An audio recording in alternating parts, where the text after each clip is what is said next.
Señores, buenas noches. Soy Federico Galeano Estigarribia. Bienvenidos a este primer programa 2022 de Líderes.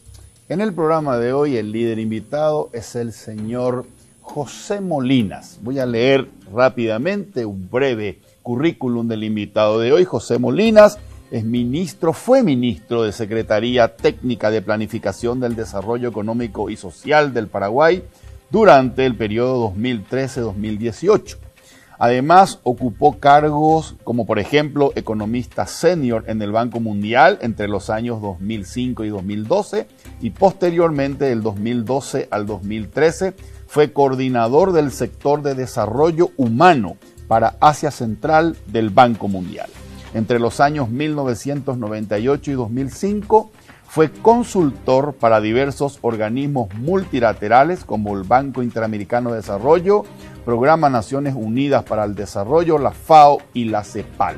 José Molinas es fundador y director del Instituto Desarrollo. Con el invitado de hoy vamos a hablar acerca de economía, cómo pinta la economía para este año 2022, cuáles son las perspectivas de crecimiento económico, y vamos a hablar también acerca de la economía que heredará el próximo gobierno que asume en el año 2023. El Instituto Desarrollo, que es dirigido por el señor José Molinas, recientemente realizó una encuesta a jóvenes paraguayos que viven en áreas o zonas urbanas y que tienen entre 18 y 29 años. Por eso le vamos a pedir a nuestro invitado que nos hable acerca de cuáles son las opiniones de los jóvenes encuestados. ¿Qué dijeron los encuestados cuando se les preguntaba si en el Paraguay de hoy todo está perdido o hay esperanza? ¿Qué dijeron los jóvenes cuando se les preguntaba si votar en este país tiene sentido? Eso le vamos a pedir a nuestro invitado de hoy, el señor José Molinas, que nos comente. Luego de la presentación del programa, ya estamos con el entrevistado de hoy.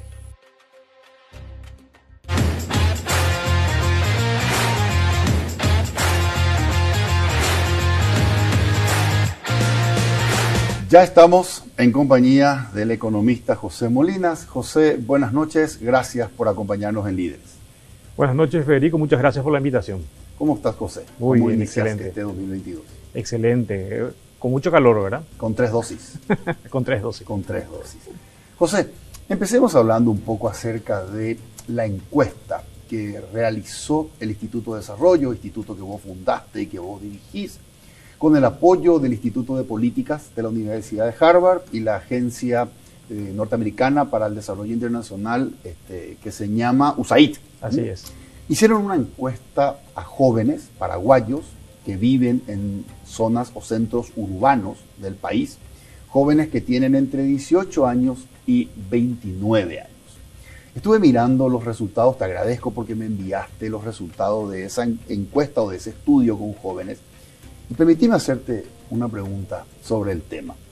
José, según la encuesta, el 54% de los jóvenes encuestados dice que en sus hogares los ingresos hogar son inferiores al salario mínimo, es decir, inferiores a 2.290.000 guaraníes.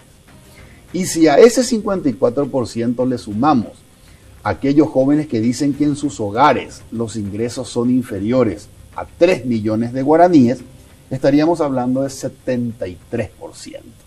Es decir, el 73% de los jóvenes dice que en sus hogares los ingresos son inferiores, ingresos mensuales, inferiores a 3 millones de guaraníes. Me llama la atención porque estos no son jóvenes que están en medios rurales, sino en medios urbanos. ¿Cuál es tu reflexión acerca de este resultado? Perfecto.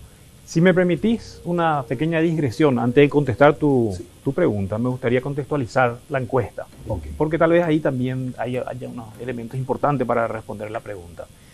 Esta es una encuesta elaborada por jóvenes a jóvenes. Es la primera vez que yo estoy hablando en público de esta encuesta. Lo hicieron los estudiantes en conjunto con estudiantes de Harvard estudiantes de licenciatura y estudiantes de maestría del instituto, todos tienen entre 18 y 29 años la misma, el mismo rango. Yo ya estoy en mi segunda juventud, ¿verdad? Pero entonces el procedimiento se discutió con estudiantes de Harvard, se adquirió las lecciones aprendidas, porque en Harvard ya lo hacen hace 20 años, lo hacen semestralmente. Entonces se generaron una serie de grupos focales con jóvenes también de universidades aliadas dentro del programa, que incluye la Universidad Nacional de Concepción, la del Este, la de Canindeyú y la Facultad de Derecho de la Universidad Nacional. Y cuando se diseñó el programa, el cuestionario, cuando ellos diseñaron el cuestionario, se contrató a una agencia que aplique. Es una encuesta electrónica, la misma metodología que hacen en Harvard. Los jóvenes elaboran el cuestionario y terciarizan la aplicación en una encuesta electrónica. Esta empresa que hizo la aplicación de la encuesta electrónica es bastante desafiante hacerla, podemos hablar después del por qué, ¿verdad?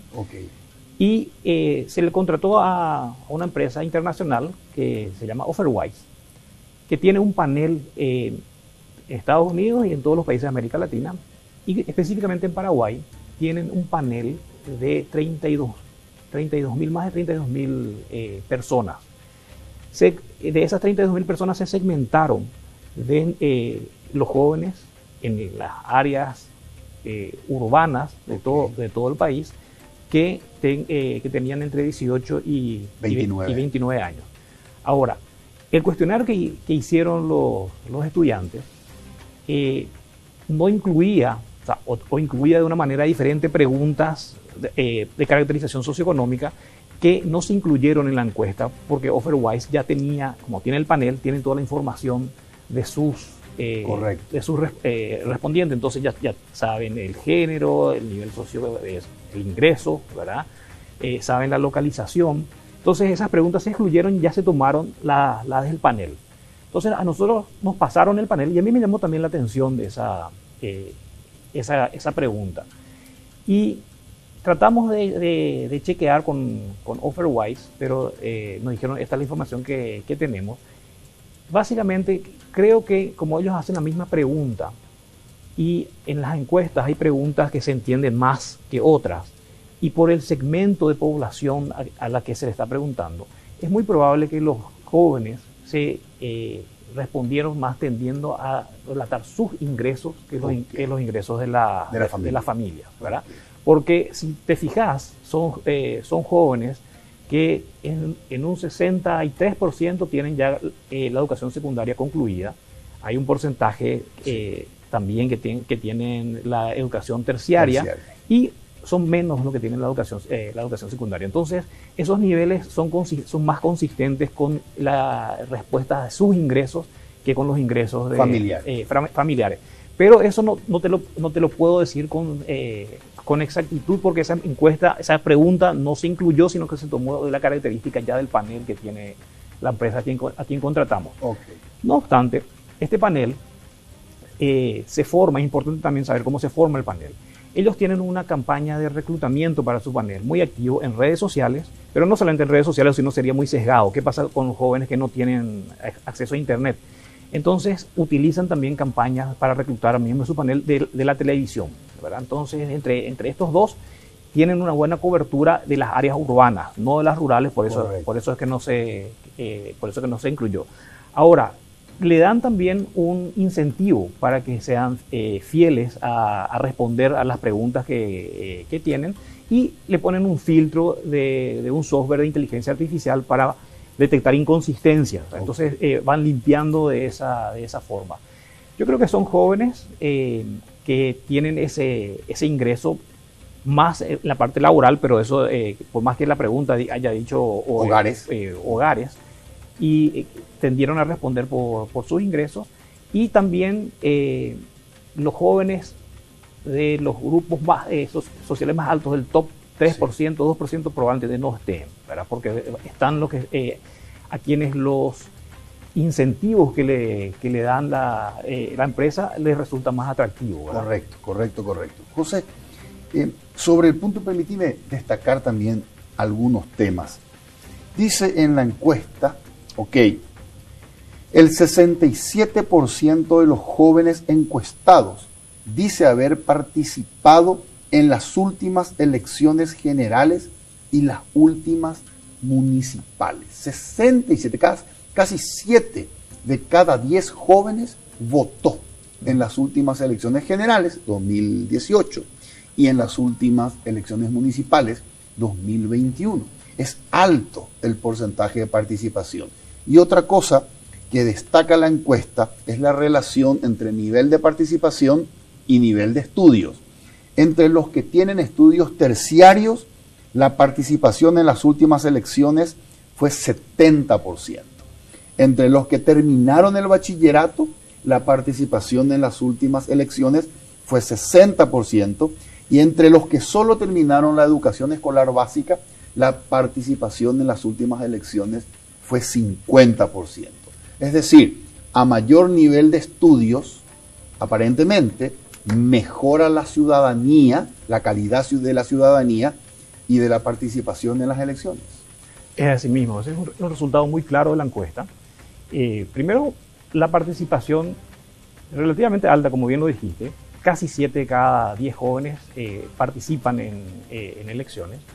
Y la otra es que a mayor educación, mayor involucramiento y mayor participación.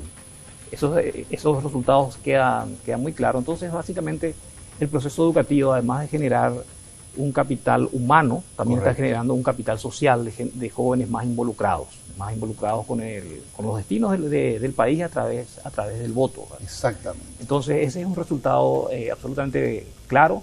También, en esa línea, de decir que no todos votan igual, tienen la misma probabilidad de voto, las mujeres votan más que los varones. Eso es a nivel general las mujeres y a nivel municipal. Correcto. Entonces, y el voto en las internas partidarias de los diversos partidos es bastante menor, pero no es nada despreciable.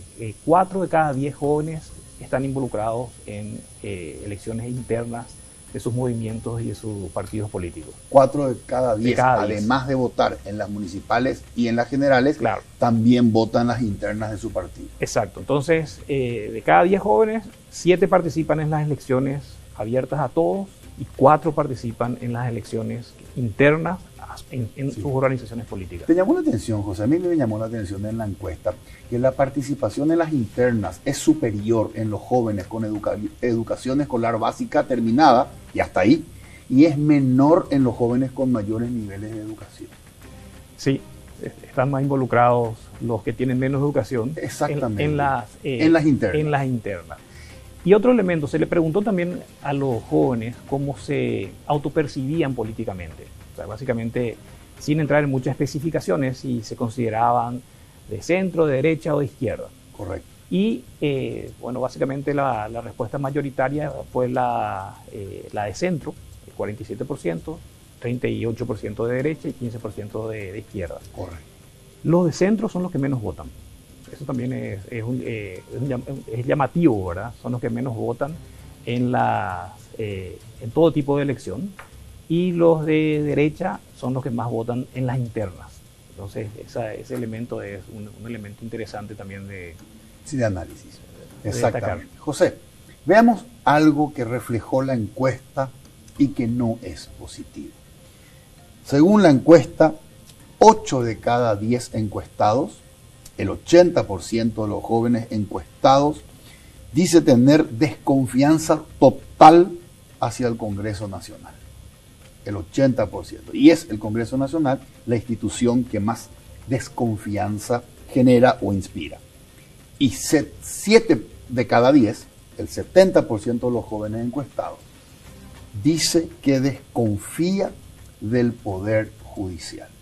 Además de eso, José, el 58% de los jóvenes encuestados cree que las cosas van por mal rumbo o por mal camino en el país. ¿Te preocupa, José, porque esta desconfianza o esta decepción de los jóvenes no es solamente hacia instituciones constitucionales y republicanas, sino que esta decepción puede ser una decepción ante la democracia o con la democracia misma. Bueno, este resultado es consistente con otras mediciones regionales, el Latinobarómetro, la POP, que muestran que Paraguay es uno de los países de América Latina con menor apego a la democracia. Entonces, esto es ya sabíamos el contexto, pero no de la población en general, no solamente de los jóvenes. Okay. Somos el país de América del Sur. De América Latina con menor apego a la democracia. Y esto es algo que en varias mediciones del Latinobarómetro y de la POP, que son encuestas anuales que toman varios países, ya nos llamaban la atención. Ahora, en esta encuesta particularmente dirigida a los jóvenes, se le preguntó si básicamente por un grupo de instituciones que los jóvenes identificaron, 36 instituciones para ser específicos, y le preguntaban si confiaban, si no estaban seguros o si no confiaban. Y como dijiste, los tres poderes del Estado no salieron muy bien parados. Más del 80%, cerca del 80% del Congreso, los jóvenes dijeron que no confiaban, 70% en el Poder Ejecutivo y 60% en la Corte Suprema. Además, se le preguntó después por partidos políticos específicos y todos estaban con el nivel de no confianza arriba del 70% o en la proximidad del 70%. Entonces, si uno mira las instituciones, los tres poderes del Estado y los partidos políticos, básicamente no están captando la confianza de este sector de 18 a 29 años, que es un sector bastante numeroso. Lógicamente, cuando se le pregunta también cómo van las cosas, cerca del 60% dice que no van bien, ¿verdad? Entonces, y hay elementos llamativos dentro de este aspecto que nos tiene que preocupar como sociedad. O sea, hay algo que tenemos que hacer diferente para captar la mayor confianza juvenil en las instituciones democráticas, ¿verdad? O las instituciones del Estado. Y cuando se le pregunta cuáles de estas 36 instituciones que los jóvenes identificaron que querían saber cómo rankeaban, cuál es la que más, en la que más confías, sale el Cuerpo de Bomberos Voluntarios. Entonces, es una organización de la sociedad civil con participación mayoritariamente juvenil, donde seguramente las redes le conocen quiénes están involucrados, tienen algún elemento de altruismo, por más que como institución pudieron, hay varios grupos de los bomberos voluntarios y algunos estuvieron también bajo las cámaras por problemas de malos manejos, pero salió que era la institución. Después, en segundo lugar, salían las asociaciones de padres y en tercer lugar salían las ONGs ambientalistas. Eso eran básicamente... ¿La iglesia? La iglesia salió entre las 6 mejores, salió sexta, ¿verdad? Salió sexta y 6 de 36. ¿Verdad? Correcto. José, esta decepción, esta falta de confianza no solamente hacia las instituciones, sino hacia el sistema, ¿ok? Casi 6 de cada 10 cree que el país va por mal rumbo. ¿Te preocupa?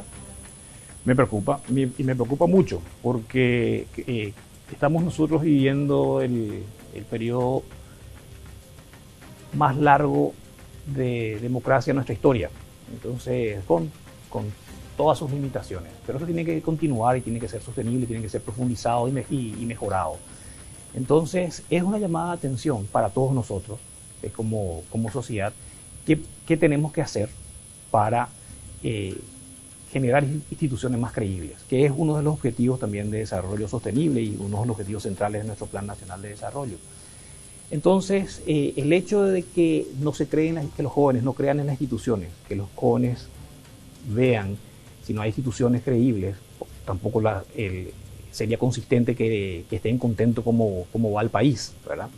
Entonces, esas preguntas van diferentes y son muy claros también en la encuesta de señalar o de dar indicios, de cuál puede ser el problema. 8 de cada 10 jóvenes rechazan totalmente la corrupción, tolerancia cero a la corrupción. Entonces, si uno junta estos dos elementos de la encuesta, y acá yo me estoy metiendo en un campo de interpretación de los datos lo que nos dicen, los datos duros son, el 80% no confía en el Congreso, 70% en la Presidencia y 60% en la Corte Suprema, alrededor del 70% en los partidos políticos, cerca del 60% nos dicen que que las cosas no están yendo bien por el país, y nos dicen también de que se rechaza totalmente 8 de cada 10 rechazan la corrupción, de que prefieren votar a un candidato de otra ideología o movimiento político que no haya estado envuelto en casos de corrupción, que votarle a alguien que haya estado envuelto en corrupción, por más que sea afín a su partido o ideología. Entonces, creo que el elemento de corrupción es un elemento central, que está corroyendo la credibilidad de las instituciones, y que hay que hacer algo muy activamente. Y ahí tal vez un elemento importante, como ya había destacado, 70% se involucra para votar, el 74% se involucraron en alguna actividad de asistencia puntual tipo olla popular o de caridad en los últimos años.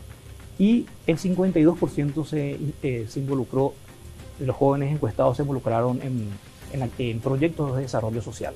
Quiere decir que el joven está dispuesto a involucrarse.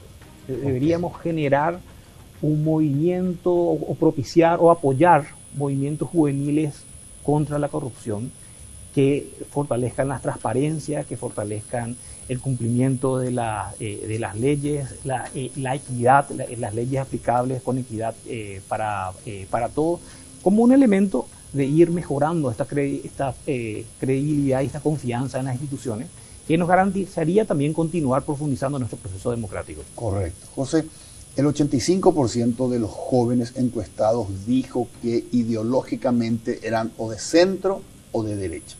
Y el 15% se identificó ideológicamente con ideologías progresistas o de izquierda. Esta decepción con el sistema y con los resultados puede ir incrementando ese acercamiento de los jóvenes hacia ideologías progresistas o de izquierda. Mira, yo creo que en la encuesta no tenemos una información que nos permita hacer esa conjetura. Sí sabemos que los más exigentes con el sistema son los que se identifican con la izquierda, ¿verdad? Okay. Entonces, dentro de ese grado de insatisfacción con cómo va el país, el 58% es el promedio, pero sí. Los jóvenes de izquierda, no recuerdo exactamente el número, pero es significativamente mayor, claro, que el 58%, que estaba por arriba del 70%, ¿verdad? Entonces, la credibilidad de las instituciones es fundamental para que las políticas públicas sean efectivas. Uno necesita credibilidad para que las políticas públicas vayan siendo efectivas, y también la democracia necesita acompañar con políticas efectivas para mejorar las condiciones de vida de la población, si es que se va a sostener y se va a profundizar. Lo que es muy preocupante es esa desconfianza generalizada que se está dando en las instituciones de los tres poderes del Estado y de los partidos políticos. Los mecanismos en el cual se puede debilitar la democracia es material para otro análisis, okay, pero sí es importante enfatizar que es un elemento preocupante y que algo se tiene que hacer como sociedad paraguaya al respecto. Correcto. Hablemos un poco de economía, José. Muy bien. ¿Cómo pinta 2022? ¿Cómo ves este año desde el punto de vista económico? El 2021 fue un año bueno de recuperación, y todos estábamos muy entusiasmados que iba a continuar esta inercia, y lamentablemente enero nos dio dos golpazos. La sequía, que es una sequía histórica, que tiene impactos en lo productivo, en el sector agropecuario y en lo logístico también, por la bajante de los ríos, y un disparo del COVID, que si uno lo pone a contextualizar no es tan... los números son astronómicamente superiores a los del año pasado, pero el grado de hospitalización, las vacunas están funcionando. Okay. Entonces, pero aún así va a haber un elemento complicado. Y lo otro es que en el 2020 se flexibilizó la política monetaria para acompañar a una recuperación y resultó. La caída en el 2020 no fue tanta, fue la menor de la región. Hubo una recuperación en el 2021, pero ahora hay que empezar a ajustar. Entonces va a haber una contracción monetaria que se va a transmitir en las tasas de interés internas. Lo mismo está pasando a nivel mundial. Está aumentando la tasa de interés en Estados Unidos. Se está apreciando el dólar y nuestra economía, que si bien el dólar les puede favorecer a los exportadores, importamos gran parte de nuestros procesos, de nuestros insumos para los procesos productivos, y suele ser contractiva el efecto neto. Entonces, todos estos elementos juntos hacen que ese optimismo con el que estábamos concluyendo el año pasado en relación al 2022 se vea frenado. Ok, de hecho el año pasado el ministro Llamosa decía el pronóstico de crecimiento 2022 es 3,7%. Y hace 2 o 3 semanas atrás, Banco Itaú Brasil dice el pronóstico para Paraguay es un crecimiento positivo, pero 0,5%. Estamos todavía en el primer mes y quiero creer que hay posibilidades de hacer cosas creativas a nivel de políticas y a nivel de sectores. No creo que lleguemos al 4%. O sea, si me preguntás y me forzás irresponsablemente una estimación que todavía no la trabajamos en detalle, sería entre 1 y 2%. Correcto. O sea, esa es la expectativa que genera. Y eso tiene un elemento social también complejo. Los niveles de pobreza pueden aumentar. Y ahí sí hicimos unas simulaciones. Correcto. En relación a lo que sería el año pasado, habían transferencias que podían atenuar que podían atenuar el impacto laboral. José, yo tengo aquí un capítulo anotado para hablar sobre impacto económico en la pobreza y desigualdad. Antes de pasar a ese punto, permíteme que te interrumpa, porque me voy a olvidar. Te quiero preguntar sobre un tema que tocaste y que me parece súper relevante. Hablaste de el incremento de las tasas de interés en Estados Unidos, que está apreciando al dólar. Y eso, como vos bien dijiste, impacta directamente en nuestra economía, ya que somos un país que importa mucho. José, ¿cómo ves o en cuánto ves la cotización del dólar 2022? Fíjate vos que hay muchas ofertas, puede ser de vehículos o pueden ser de departamentos, que se venden con cuotas en dólares. ¿Cómo va a ser este año para animarse a tomar deuda en dólares? Sí, esta es un área donde lamentablemente no voy a arriesgar un número porque no estoy en el... Hay otras personas dentro del país que están dedicados a hacer estimaciones cotidianas al respecto. Yo te voy a decir las tendencias, y básicamente la tendencia es que haya una apreciación del dólar. Y lo que conocemos de la estructura de la economía de nuestro país es que el efecto neto de una devaluación del guaraní, de una apreciación del dólar, suele ser contractivo, ¿verdad? Entonces, esa no es una buena señal. En situaciones, las personas que toman deuda en dólar, si están ligados a sectores indexados al dólar, están cubiertos. De lo contrario, las tasas de morosidad también podrían ir subiendo, pero creo que nuestro sistema bancario ya ha aprendido a hacer su análisis de riesgo en forma adecuada, y creo que eso no va a ser un problema sistémico. Ok. José, permíteme tomar 2 datos o 2 variables para concluir en una tercera. A ver, variable número 1. Tendencia alcista en la cotización del dólar. Se aprecia el dólar a nivel mundial. Variable número 2. Aumenta o precio del crudo con tendencia alcista. Podemos concluir que una tercera variable económica va a ser una presión inflacionaria creciente en el Paraguay en el 2022. Los dos elementos que señalaste tienen un impacto positivo para elevar los niveles de inflación. Para eso es. Y el Banco Central tiene herramientas como para ir, sobre todo a través de su política monetaria, como para ir contrarrestando. Y esperemos que sean efectivos, ¿verdad? Porque el año pasado es el primer año que se desfasó la inflación con respecto a la meta de inflación que se había establecido. Cerramos con 6.8. Sí, entonces con una meta que estaba cercana al 4. Exacto. Entonces es realmente es un año, ¿verdad? Y que esperemos que no se repita. Aclaremos, José, perdón que te interrumpa, que la inflación promedio general fue 6,8, pero la inflación alimentos fue cerca del 15, 14,7. Exactamente. Así es. Exactamente, y la inflación de transporte creo que llegaba también a 11%, que es gran parte del presupuesto de una familia. Entonces, yo quisiera confiar en que las herramientas que tiene el Banco Central pueden ir esterilizando este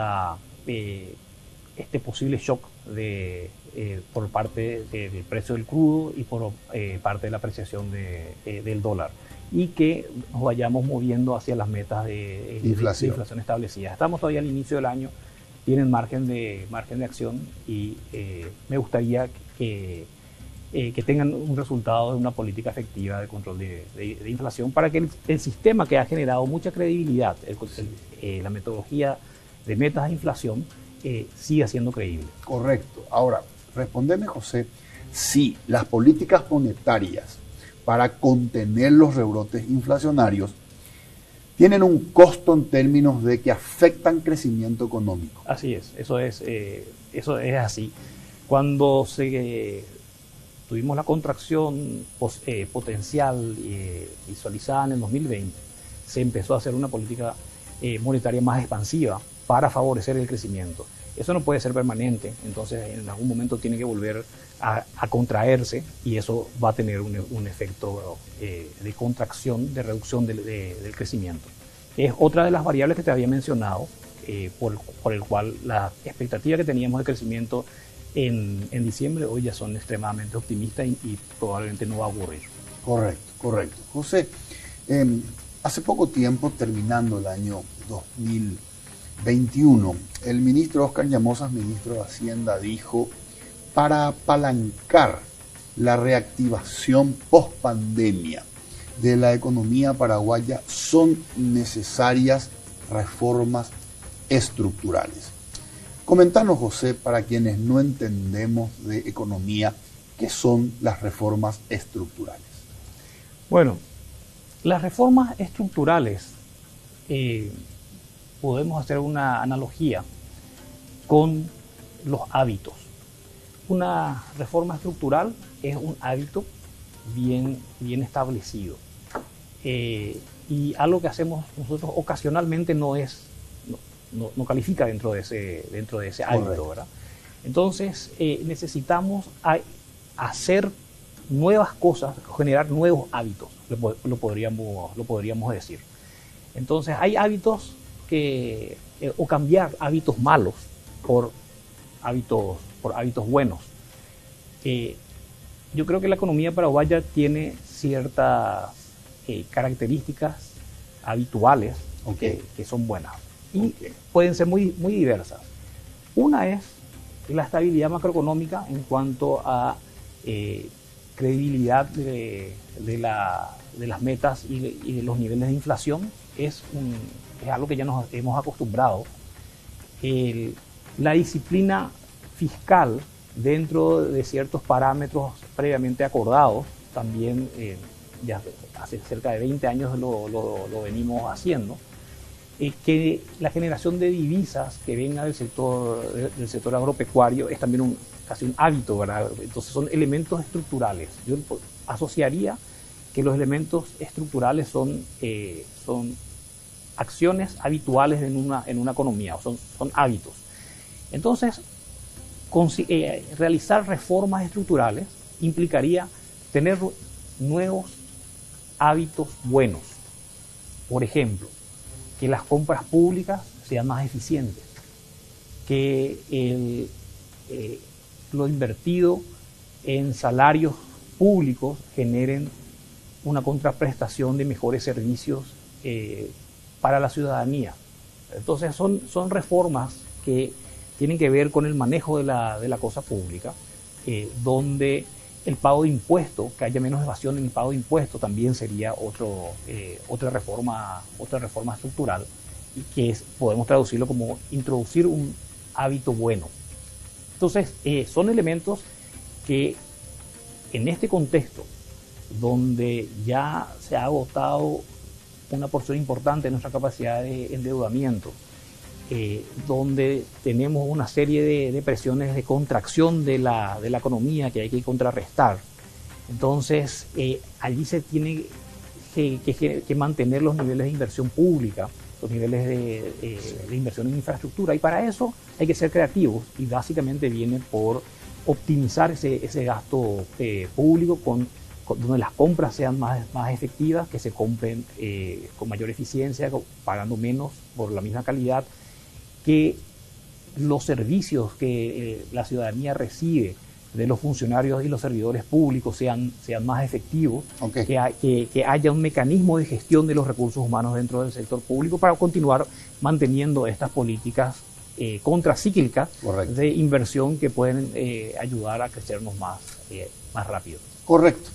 José, ¿qué cantidad de dinero se necesita promedio anual en un periodo de gobierno, promedio anual, para esa inversión contracíclica que vaya combatiendo esa contracción y apalancando crecimiento?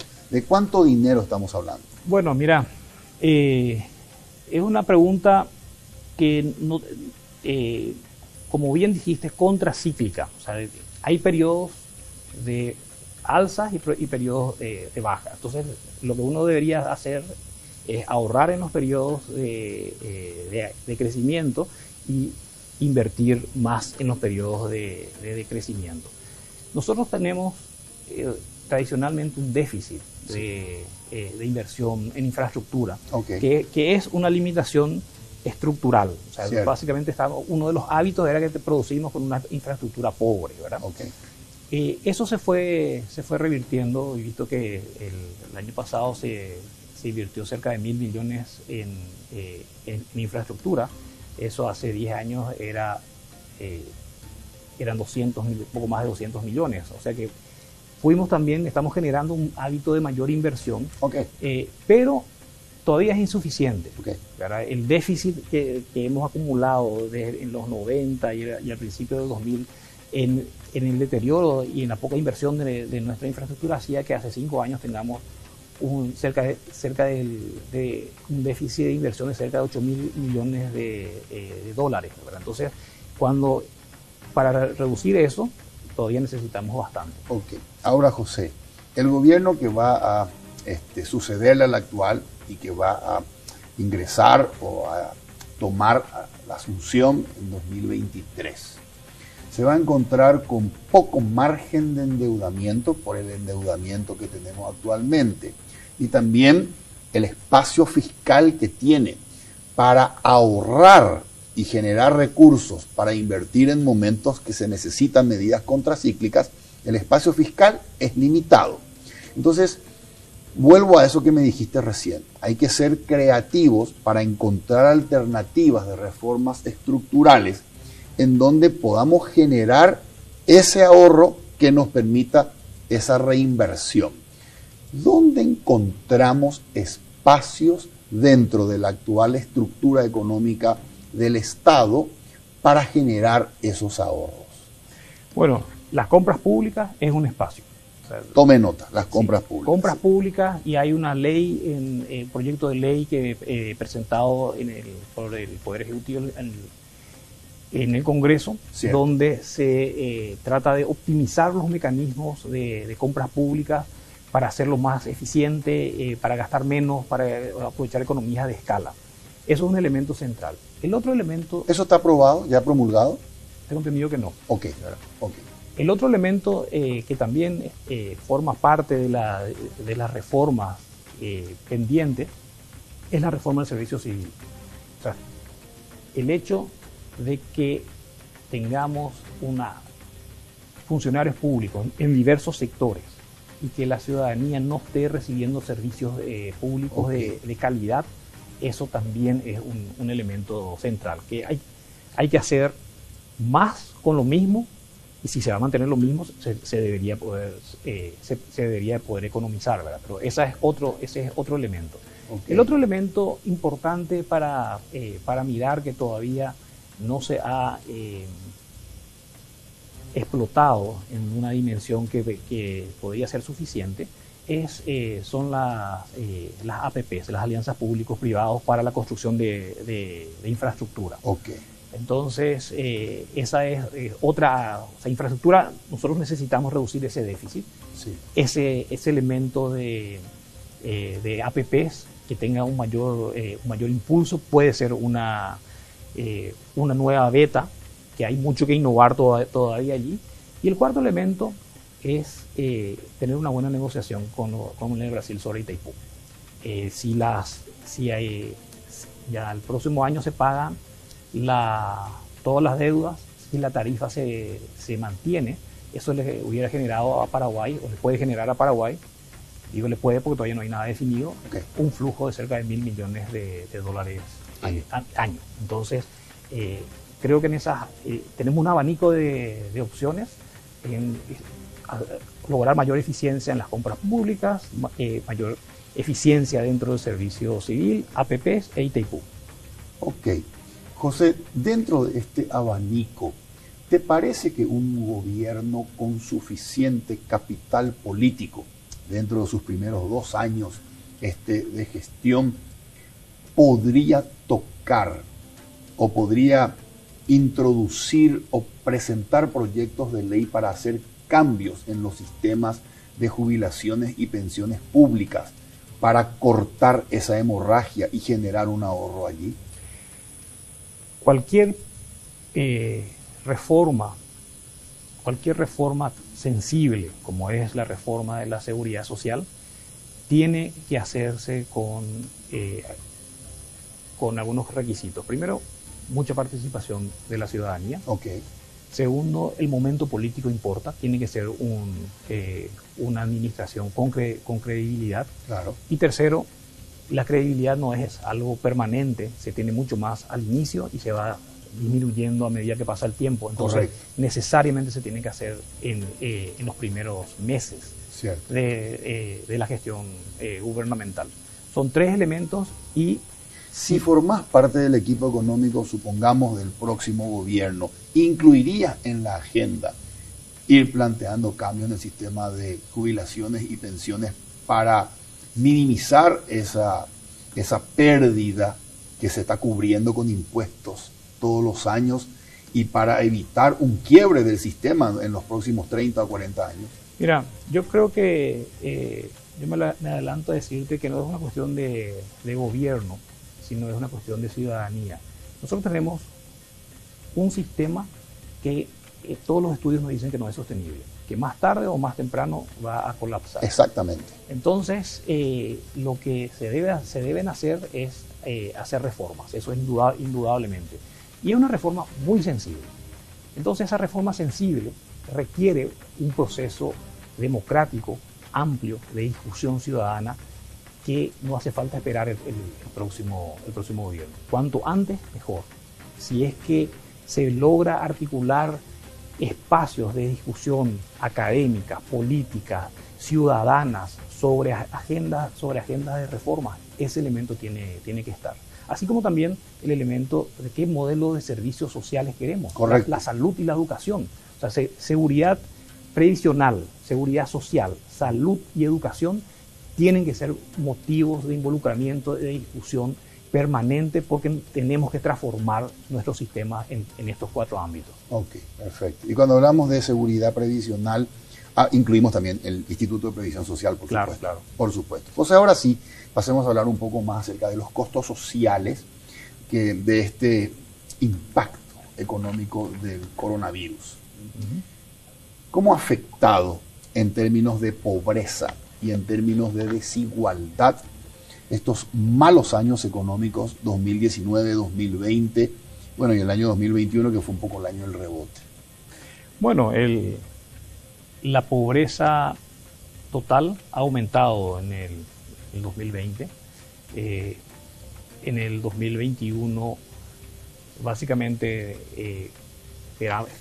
creemos que también va a haber un aumento. ¿Vamos a superar el 30%? Y ahora estamos en 26,9. En 26, sí, 26,9, y nuestras simulaciones nos salían que estaríamos cerca del 30%. Del 30%. Del 30%, pero son simulaciones que te lo voy a contar después como... Veníamos de 23,5 pre-pandemia, o 23,4. Sí, la pobreza ha aumentado, pero lo que va a aumentar con mayor crudeza va a ser la pobreza extrema. La pobreza extrema se ve muy afectada por el aumento del índice de precio de los alimentos. Entonces, si bien pudieron haber transferencias en el año anterior, cuando estalló la pandemia, que ya no hubieron el año pasado. Correcto. Entonces ahí hay una fuente de ingresos menor que pudieron haber aumentado el ingreso laboral dado el crecimiento económico, pero aumentó casi cerca del 15% el costo de los alimentos, y la pobreza extrema se mide de acuerdo a la capacidad de compra de una canasta básica de alimentos. Si eso aumenta en 15%, uno tiene que generar ingresos del 15% para estar igual. Correcto. Entonces, básicamente nuestras estimaciones, nuestras simulaciones, donde consideramos la retracción de las transferencias en el 2021 de los programas sociales y el aumento de los precios de los alimentos, hacían que los niveles de pobreza extrema estén cerca del 5,8%. Entonces, y los niveles de pobreza total que aumenten en 2,8 puntos porcentuales, que nos llegaría cerca del 30%. Son estimaciones parciales, ¿verdad? Pero donde tomamos básicamente el aumento del ingreso laboral, que lo asociamos con el crecimiento económico, la disminución de las transferencias específicas y el aumento de los precios, tanto de la canasta alimenticia como general. Ok. A la hora de definir políticas públicas desde el Estado, disminuir los niveles de pobreza o disminuir los niveles de desigualdad, ¿una de ellas es una preocupación más prioritaria que otra? Están muy relacionados. Básicamente, la pobreza monetaria, que no es la única forma de medir la pobreza, es el resultado neto de los cambios del nivel de ingreso promedio que se lo asocia con el crecimiento y de los cambios de la distribución. Entonces, si es que uno aumenta el nivel promedio de ingresos por el crecimiento económico, pero ese aumento se dio por ciertos sectores más pudientes y no le benefició a los sectores más vulnerables y aumenta la concentración del ingreso, el resultado puede ser aumentos de los niveles de pobreza a pesar del crecimiento, ¿verdad? Okay. Entonces, yo creo que a corto plazo duele más y es más claro de transmitir los niveles de pobreza. Son carencias absolutas que uno va viendo.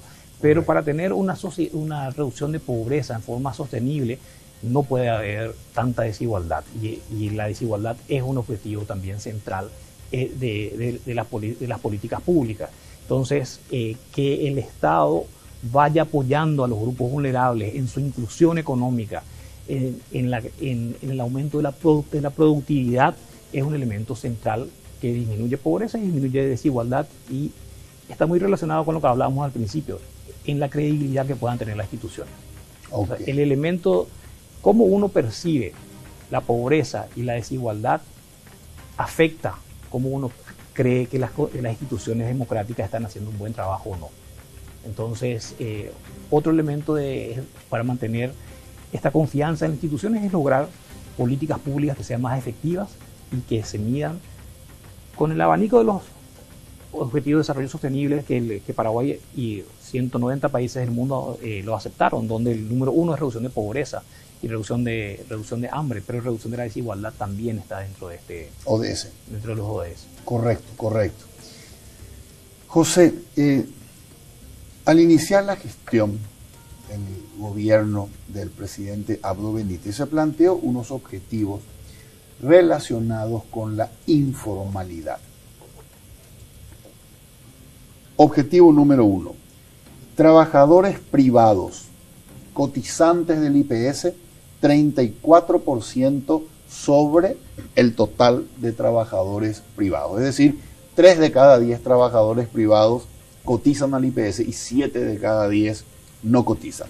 Objetivo del gobierno, finalizar el gobierno en el año 2023, elevando ese número de 34 a 59.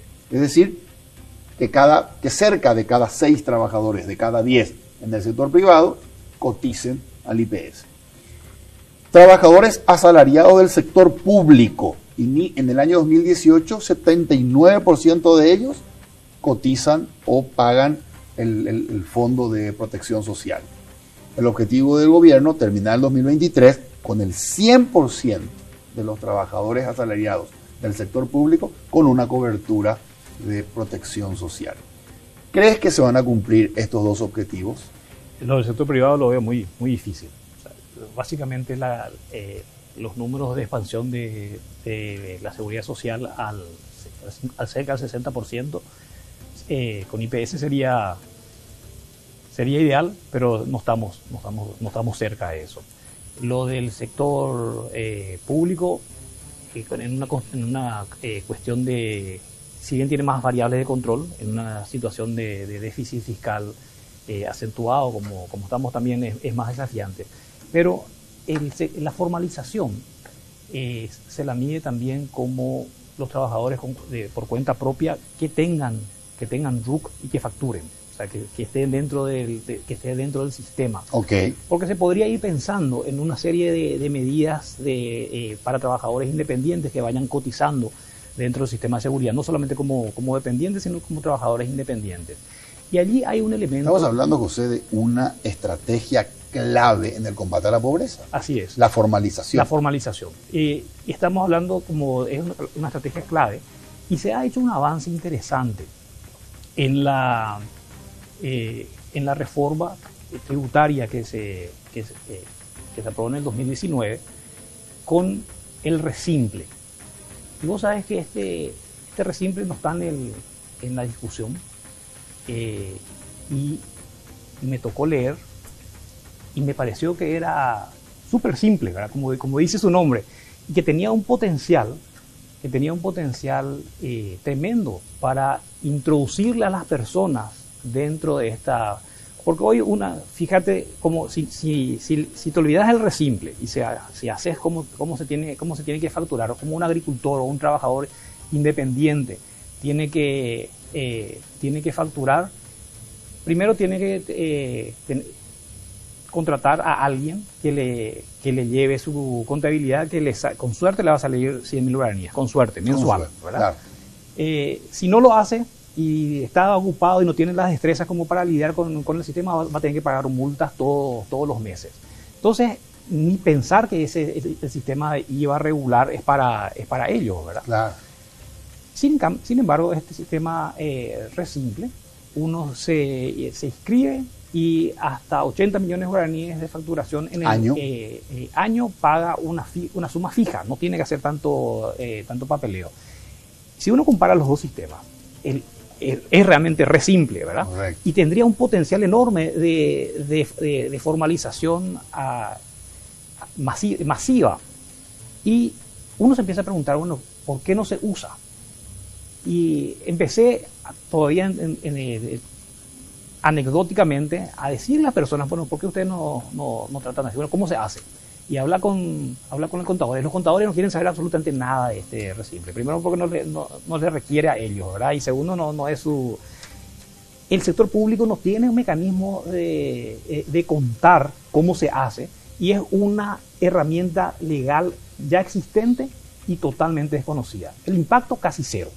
Pero esto puede llegar a ser masivo, puede llegar a ser un sistema de formalización y que uno vaya pensando en un esquema de graduación. Puede empezar con 20 millones de guaraníes anuales, creo que pagan 20.000 guaraníes por mes, ¿verdad? 80 millones de guaraníes anuales pagan 80.000 guaraníes mes. Y ya va a generar cierto hábito de pago, ya va a estar en el sistema tributario, se pueden pensar en productos, en servicios de apoyo destinados a quienes paguen. IPS, por ejemplo. IPS, por ejemplo, o un sistema de monitoreo de un paquete de salud pública bien definido y que el beneficio sea que se le monitorea a los que están dentro de ese sistema. Exactamente. Entonces, hay muchísimas opciones de política, están las herramientas legales, pero falta impulsar la utilización de este sistema. ¿Tienes datos de qué gente se anotó al Resimple o no? Mira, hay muy poca gente.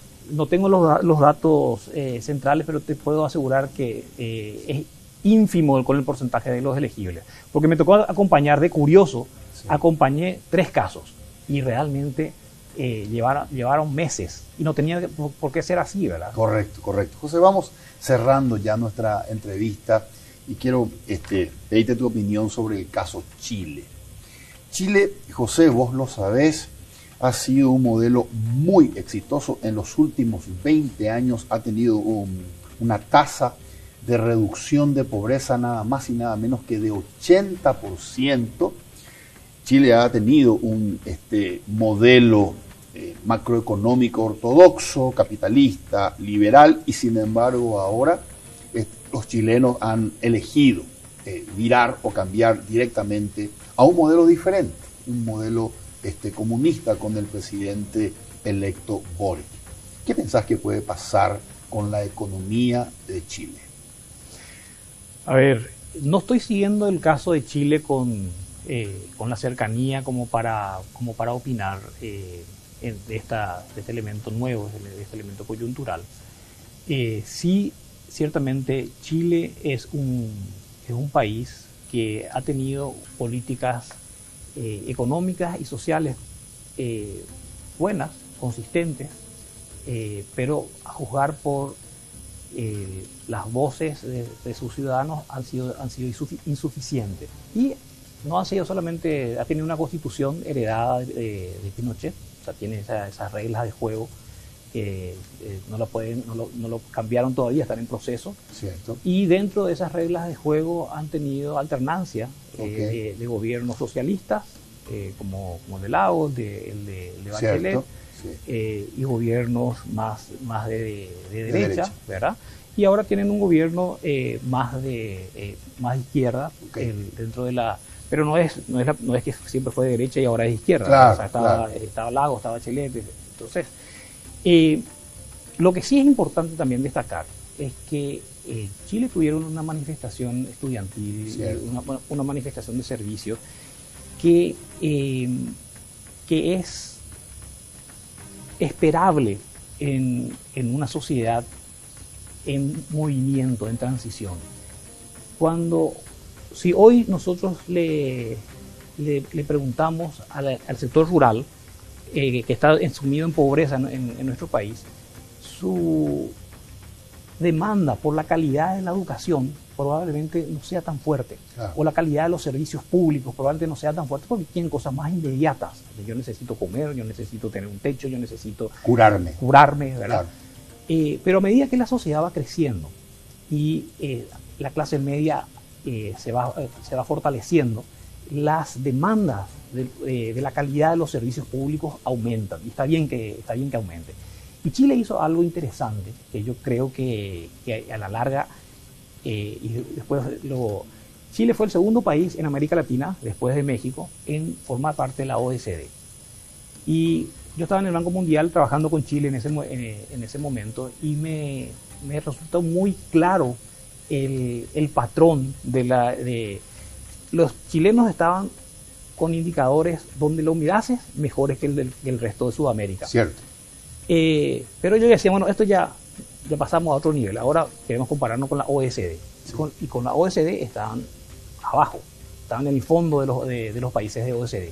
Claro. Ese elemento del cambio de elevar la barra también tiene un elemento psicológico. O sea, ya no somos los mejores de Sudamérica, somos los peores de la OECD. Exactamente. Entonces, es ese elemento que yo creo que si bien le puso presión a la sociedad chilena, a la larga va a ser muy beneficioso, porque hacen que vayan generando mejores hábitos, que vayan incorporando buenas prácticas de OECD, y tienen una sociedad cada vez más exigente, y las sociedades tienen preferencias y derechos de ir probando diversas alternativas. Yo soy optimista con el proceso que tiene Chile. ¿Sos optimista más allá del cambio? Soy optimista en el largo plazo. Soy optimista en el largo plazo de que la sociedad chilena ha sabido avanzar institucionalmente, ha sabido insertarse en círculos cada vez más exigentes, está incorporando normativas para hacer reglas de juego más claros, y estructuralmente quiero confiar de que esos hábitos que están introduciendo en el largo plazo van a generar réditos. Gracias por acompañarnos, José. Un gustazo conversar contigo. Feliz año. Muchas gracias, un placer estar aquí. Igualmente. Soy Federico Galeano Estigarribia. Esto fue Líderes. Buenas noches.